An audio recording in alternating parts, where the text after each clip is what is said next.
Hi everyone. This video is another debate point in the world of motorcycles. So previously I did a video talking about jumping from a small bike, relatively speaking, to a big bike and the advantages, disadvantages, and my thoughts on that. This one, however, I'm going to talk about tyres, tyre choice and tyre pressures, but specifically for the road. So I'm not talking about track riding. I'm not talking about off-road riding. I'm not even talking about adventure bikes on the road because that's a slightly different category of bike, and the tyres are slightly different. But yeah, so I'm talking really about sports bikes, naked bikes, and general sort of commuting bikes. Now, the world of tyres is massive, and when it comes to tyre choice, there's so many things to choose from. So I'll try and break this down, and I will probably have to break this into two videos because it might take longer than 10 minutes on TikTok at least. So I'll break into two videos. On YouTube, I'll just upload it as one. So when you buy a bike, obviously there's going to be tires on the bike. What I'd recommend, folks, is always check the tires when you buy a bike. Check the tire for damage. Check the tire for the amount of wear on the tire, and check the date of the tire. Now, tires will have a four-digit code on the side of the tire wall, and that will indicate the week and the year that that tire was made. So, for example, if that code says 1425, then that means that that tire was made in the 14th week of 2025. Tires will have a shelf life. I've done a video on this previously, so I won't go into huge detail about the shelf life of a tire, but I've got a video available on that. But just generally speaking, if a tire has been on a bike for 5 years or more, you should definitely change it. Um, Chances of that tire being on the bike for 5 years or more, especially on sports bikes, is very slim unless that bike hasn't done a lot of miles at all and the bike's been in storage. But even if it's been in storage and it's been on the bike for 5 years or more, I'd still recommend changing it because the compound of the tire, the chemicals inside the compound will degrade over time. But that's a slightly different issue. So when you buy a bike, it'll have tires on there. And in most cases, tires that are fitted to bikes will be suitable for that bike. So you don't have to change them necessarily if the tires are in good condition. Get to learn what that bike feels like with the tires that are on it, unless you already have a preference. Um, and if you get used to those tires, then fantastic. When it comes to changing them, stick with the same tires. There's nothing wrong with doing that at all. If you're confident on the tires that the bike comes with. A little side note on buying a brand new bike: if a tire comes with, so for example, if you buy a brand new Ducati and it comes with Pirelli Supercourses, they are going to be an OEM version of the Supercourses. They're not going to be the same as the Supercourses that you would buy and fit to your bike. Lots of reasons for this, but mainly when a manufacturer builds a bike, they will make a deal with a tire company and they'll say, can you make 15,000 pairs of supercourses for this new Ducati? And we'll buy them at a slightly reduced cost. And the tire manufacturer, I believe, will say, yeah, no problem. But the performance of that OEM tire is not going to be quite up to scratch to you buying one off the shelf or buying one from a supplier. So that's one thing to bear in mind as well. So yeah, if a bike comes with a tire and you like it, then nothing wrong with sticking with that. If you need to change the tires, and obviously if you're buying a second-hand bike, always check the condition. But if you need to change them, now you might be in the position of, well, what tire do I choose? Then what tire pressures do I run, which I'll get onto shortly. And what I would say really is try and think about two things: the kind of riding that you're going to be doing and in what conditions, etc., distances, and then also what your budget allows, because tires can get very expensive. Obviously, the harder you ride, the quicker you can get through tires anyway. So yeah, consider the type of riding you're going to be doing. So if you are going to be doing longer distances and you want your tires to last a little bit longer, especially in the center where tires normally wear down quicker on the road, Then, and if you're going to be riding all year round or in poor conditions, then you might want to go for a sports touring tyre. So sports touring tyres are on the bottom rung of the ladder in terms of performance, grip performance, and a few other things. When I say they're on the bottom rung of the ladder, that doesn't mean to say they're bad. You can get some fantastic sports touring tyres that will perform really well. But sport touring tyres will compromise a little bit of performance and favour longevity of the tyre and favour providing you grip in wet conditions, i.e., dispersing water. So sports tyres will have more grooves in the tyre, so they can disperse more water, and the centre compound of the rubber will generally be harder than sports tyres because it needs to last longer. A couple of examples of sports touring tyres might be Michelin Road 5s, Michelin Road 6. I think you can still get Michelin Road 4s as well. So generally, Michelin Road tyres are designed for sports touring, last a little bit longer, better in poor conditions. Another example is something like Pirelli Angel GT. So GT in the automotive world normally stands for Grand Tourer or Grand Touring, indicating that this is a tyre that's going to last a little bit longer. So that's Pirelli's example. And Bridgestones, I can't remember, don't quote me on this. Check for yourself, I'm not sure, but I think S23s are sports touring tyres, but don't quote me on that. So yeah, most manufacturers will make a sports touring tyre, which will last longer than a sports tyre. It will perform better in the wet than a sports tyre and in the cold, but it will compromise a little bit of grip. The next bracket of tyre is sports tyres. So sports tyres will perform much better in terms of grip, but will compromise a little bit on performance in the wet and in the cold, and also compromise a little bit on longevity. So it will wear a lot quicker.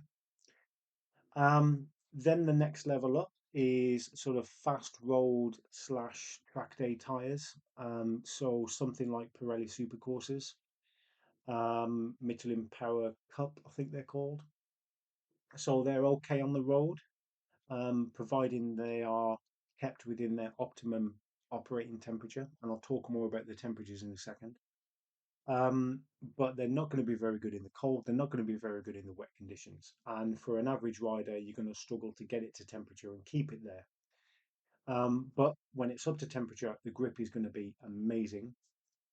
Because they are sort of semi-rolled, semi-track tires, when you take them on track, the grip is going to be out of this world compared to a road tire. When I say out of this world, though, there's not. I mean, the margins now are a lot smaller than they ever used to be. And so that's going to wear a lot quicker as well. If you can budget for it and you can ride fast enough to keep them to temperature, then they'll be okay on the road. But yeah, you need to be really careful in poor conditions. So, in summary, so far, folks, sports touring tyres better for longevity in winter or wet riding conditions. Sports tyres are good compromise between both. They still perform okay in the wet, brilliant grip levels, but they'll wear a lot quicker. And then fast road slash track day tyres, and it's sort of 50-50 between the two. They're capable of track days and good performance, but capable of fast road riding, but you need to get them up to temperature. And examples of those, like I say, Pirelli Supercourses, Michelin Power Cups, I think they're called, don't quote me, but will compromise cold weather and poor weather performance as well as longevity. So that's the one of the decisions that you need to make at least when buying tires. And what I would also say is, the bike will come with a set of tires that it was designed and tested with. Doesn't mean to say it's always going to be the best tires, but it's a good indicator. It might be a good starting point. So if you're watching this on TikTok, that's it for part one. Head over to my page for part two. If you're watching this on YouTube, then stay with me. So, part two, if you're on TikTok, I've spoken about tires so far, so I'm going to carry on a little bit. Now, Then another factor is budget, right? So budget is always going to be a factor when you're buying tyres. Budget is obviously affected by how you ride and how quickly you get through those tyres as well. So again, go back to sports touring tyres. They're going to last longer, so you'll be changing tyres less. So spending less, less money on tyres over an equivalent period of time. And also, when you start to get into the tyres that perform really good, like Pirelli Supercourses, then the price anyway is going to be a little bit more. So that's something else you need to consider. And the style of riding that you need to consider as well, because if you're just an average road rider who never really pushes it too hard, then you don't need Pirelli Supercourses. You don't need Michelin Power Cups. Um, you don't need, I think, is it Dunlop qualifiers? I've never used Dunlops myself, but a good sports tire or even a good sports touring tire will be fine. Performance wise, you'll get enough out of it.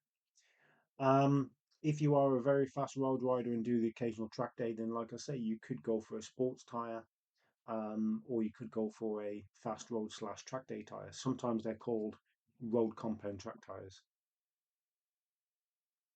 Um, so that's another factor to consider. So what I would recommend, folks, based on those factors so far, is if you're not sure where to go, do a little bit of performance. Sorry, do a little bit of research. Have a look at tire reviews. Consider where those reviews were done as well. There's no point in watching a tire review if it's been reviewed in the hot conditions of California in the Twisty Canyon Mountains if you're riding the back roads of Leicestershire in October. So you need to be careful with what research you do as well. Places like MCN magazine, which are now online, obviously, they generally give sort of unbiased good reviews, quite objective reviews, as do many other media outlets.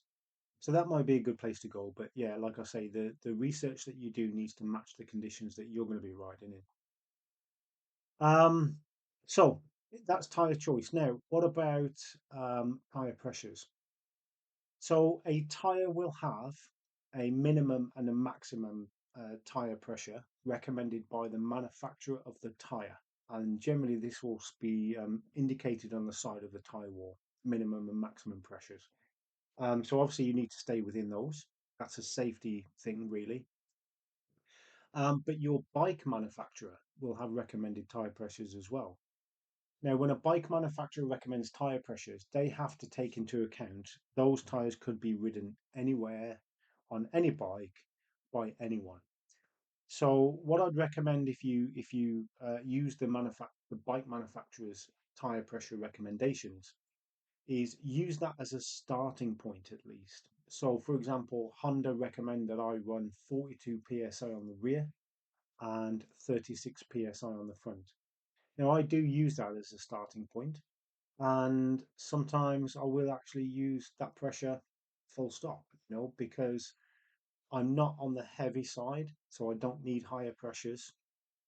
I ride relatively quickly, but I don't want to burn through my tire after 500 miles, so I don't run really low pressures. I don't carry a passenger, well, almost never carry a passenger, again, which might affect your tire pressure that you use. So, yeah, as long as you first and foremost stay within the tire manufacturer's recommended minimum maximum pressures, and then maybe use your bike manufacturer's recommended pressures as a starting point, then you can play around with the pressure a little bit. Now, let's say, for example, using my bike as an example, let's talk about the rear tire, right? 42 psi is what Honda recommends. Now, let's say that's the top of the bracket, and then let's say 36 psi is a lower end of a reasonable pressure bracket. Um, and I'm just like I'm making that up, right? I mean, this isn't scientific, but it's just to give you a bit of an idea. So between 36 and 42, and somewhere within that bracket, you could play around a little bit with dropping your pressures a couple of psi at a time, see how the bike feels. increasing your pressures a little bit, see how the bike feels. But a number of reasons why you might run the top of that bracket, so say 42 psi, is because you want longevity over immediate grip performance. It might be that you're carrying a passenger, and it might be that you're slightly on the heavier side, so you need slightly more pressure in your tyres. A couple of reasons why you might run to the lower end of that bracket is because you want more grip rather than tyre longevity and having to buy another pair 2 months down the line. Um, or, you've developed your road riding skills to a point where actually you just feel better and get more performance from 36 to 38 psi. What I wouldn't recommend, however, is dropping to tyre pressures that are so low that they're more suitable for track. So cold tyre pressures for a track bike, people might run as low as 22, maybe even lower to begin with on track before their tyres get hot. That kind of pressure is probably far too low for the road, because if you're running tyre pressures that are that low on the road, one, your handling is going to be affected. So the bike might feel sloppy in the corners. It might be more difficult to turn. And two, because your contact patch is going to be so much bigger because the tire pressure is lower, it's going to squash more. You're going to generate so much more heat and so much more friction that your tire wear is actually going to increase. Um, it might give you more grip initially, but at the cost of and significant cost of even more tire wear. Again, these are just my thoughts. And the reason I'm doing this, I have heard people talk about running really low pressures on the road. I don't see the reason why. I don't know why you would do that. Track pressures are for the track. Road pressures are for the road. And the other thing is as well, on a track, the conditions are not really that variable. If you start off with really low pressures on a track, you're going to be putting more heat through those tires quickly. So the tire pressure is going to build anyway, which is why they start with really low pressures on cold. The heat's going to build up, and that pressure and that heat is going to be maintained for most of the time until that bike comes back into the pits. Whereas on the road, you're stopping for traffic lights, roundabouts, junctions. So trying to keep that tire at its optimum temperature window is going to be really, really difficult. So that's why you need to run slightly higher pressures. The higher the pressure, then the more likely it's going to keep that temperature up. So yeah, in summary to that part then, folks, I would recommend starting with the bike manufacturer's recommended pressures and then play around a couple of PSI either way till you find something that's suitable for you, for your riding style, for the confidence that those tires might give you, and for your wallet as well. Um, and then talking about operating windows or temperature windows for tires. Tyres that you buy for the road are designed to operate in a much wider range of temperatures for the obvious reasons. You can ride them in the winter, you can ride them in the summer, you can ride them early in the morning, late at night, cold weather, wet weather, dry weather. So a road tyre is designed with a much wider operating temperature, in which it will give you reasonable levels of performance and grip. But track tires, in comparison, are designed, and slicks are designed with a much smaller operating temperature, which is why people use tire warmers on the track. It's why you hear in the world of racing that they need to get those tires up to temperature and keep them there. A racer might have might um, come off the bike because they've slowed down too much and they've lost some heat in the tires. So. Yeah, I'm running out of time, folks. So like I say, I'm going to summarize. Consider the type of riding you're going to be doing, how often you want to be buying tires, and what kind of bike you've got. Do a little bit of research. Consider those categories of tires: sports touring, sports tires, fast road tires, and where in those categories you want to start. Do a little bit of research, make a sensible decision. Don't run stupidly low pressures on the road, and don't buy the best, stickiest tyres you can get on the road if you're not going to be riding to those conditions. Yeah, hopefully that's some useful food for thought. And yeah, any thoughts, then just get in touch.